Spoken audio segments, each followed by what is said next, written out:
ವೀಕ್ಷಕರೇ ನಮಸ್ಕಾರ. ನೀವು ನೋಡ್ತಾ ಇದ್ದೀರಾ ಆರ್ ಮ್ಯಾಕ್ಸ್ ಕನ್ನಡ. ನಾನು ಅಶ್ವಿನಿ ಭಟ್. ನೆಲಮಂಗಲದಲ್ಲಿ ಅಬಕಾರಿ ಇಲಾಖೆಯ ನಿಯಮಗಳು ಗಾಳಿಗೆ ತೂರಲ್ಪಟ್ಟ ದೃಶ್ಯಗಳು ಬೆಳಕಿಗೆ ಬಂದಿವೆ.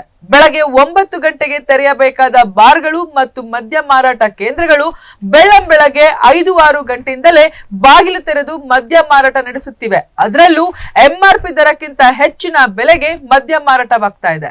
ಮಾಹಿತಿ ನೀಡಿದ ನಂತರವೂ ಅಬಕಾರಿ ಅಧಿಕಾರಿಗಳು ನಾಮಕಾವಸ್ಥೆಗೆ ಸ್ಥಳಕ್ಕೆ ಭೇಟಿ ನೀಡಿರುವ ಆರೋಪವು ಕೇಳಿಬಂದಿದೆ. ಈ ಕುರಿತ ಒಂದು ವರದಿ ಇಲ್ಲಿದೆ ನೋಡಿ. ಬೆಳ್ಳಂಬೆಳಗ್ಗೆಯೇ ಮದ್ಯ ಮಾರಾಟ, ಅಬಕಾರಿ ನಿಯಮಗಳಿಗೆ ಬಹಿರಂಗ ಸವಾಲು. ಇದು ನೆಲಮಂಗಲದಲ್ಲಿ ಕಂಡು ಬಂದಿರುವ ಆತಂಕಕಾರಿ ಚಿತ್ರಣ. ಅಬಕಾರಿ ಇಲಾಖೆಯ ನಿಯಮದ ಪ್ರಕಾರ ಬೆಳಗ್ಗೆ 9 ಗಂಟೆಯ ನಂತರವೇ ಬಾರ್ಗಳನ್ನು ತೆರೆಯಬೇಕು. ಆದರೆ ನೆಲಮಂಗಲ ನಗರ ಹಾಗೂ ಗ್ರಾಮೀಣ ಭಾಗದ ಹಲವು ಬಾರ್ಗಳು ಮತ್ತು ಚಿಲ್ಲರೆ ಅಂಗಡಿಗಳಲ್ಲಿ ಬೆಳಗ್ಗೆ 5-6 ಗಂಟೆಯಿಂದಲೇ ಮದ್ಯ ಮಾರಾಟವಾಗ್ತಾ ಇದೆ.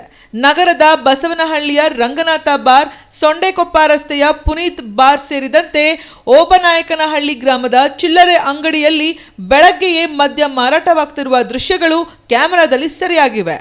ಕೇವಲ ನಿಯಮ ಉಲ್ಲಂಘನೆ ಮಾತ್ರವಲ್ಲ, ಎಂಆರ್ಪಿ ದರಕ್ಕಿಂತ ಹೆಚ್ಚಿನ ಬೆಲೆಗೆ ಮದ್ಯ ಮಾರಾಟ ಮಾಡಿ ಸಾವಿರಾರು ರೂಪಾಯಿ ಅಕ್ರಮ ಲಾಭ ಗಳಿಸಲಾಗುತ್ತಿದೆ ಎಂಬ ಆರೋಪವು ಸಾರ್ವಜನಿಕರಿಂದ ಕೇಳಿ ಬರ್ತಾ ಇದೆ. ಈ ಬಗ್ಗೆ ಮಾಹಿತಿ ನೀಡಿದ ಬಳಿಕ ಅಬಕಾರಿ ಅಧಿಕಾರಿಗಳು ಸ್ಥಳಕ್ಕೆ ಬಂದರಾದರೂ ಅದು ಕೇವಲ ನಾಮಕಾವಸ್ಥೆಯ ಪರಿಶೀಲನೆಗೆ ಮಾತ್ರ ಸೀಮಿತವಾಗಿದೆ. ಹೀಗಾಗಿ ಅಬಕಾರಿ ಇಲಾಖೆಯ ಮೇಲ್ವಿಚಾರಣೆ ಎಲ್ಲಿದೆ? ಬೆಳಗ್ಗೆಯೇ ನಡೆಯುತ್ತಿರುವ ಅಕ್ರಮ ಮದ್ಯ ಮಾರಾಟಕ್ಕೆ ಕಡಿವಾಣ ಹಾಕುವುದು ಯಾರು? ನಿಯಮ ಉಲ್ಲಂಘನೆ ನಡೆಸುತ್ತಿರುವವರ ವಿರುದ್ಧ ಇಲಾಖೆ ಯಾವ ಕ್ರಮ ಕೈಗೊಳ್ಳಲಿದೆ ಎಂಬುದು ಈಗ ಸಾರ್ವಜನಿಕರ ಪ್ರಶ್ನೆಯಾಗಿದೆ. ಇದಿಷ್ಟೇ ಹೊತ್ತಿನ ಅಪ್ಡೇಟ್ಸ್ ಆಗಿತ್ತು. ಮತ್ತಷ್ಟು ಅಪ್ಡೇಟ್ಸ್ಗೆ ನೋಡ್ತಾ ಇರಿ ಆರ್ ಮ್ಯಾಕ್ಸ್ ಕನ್ನಡ.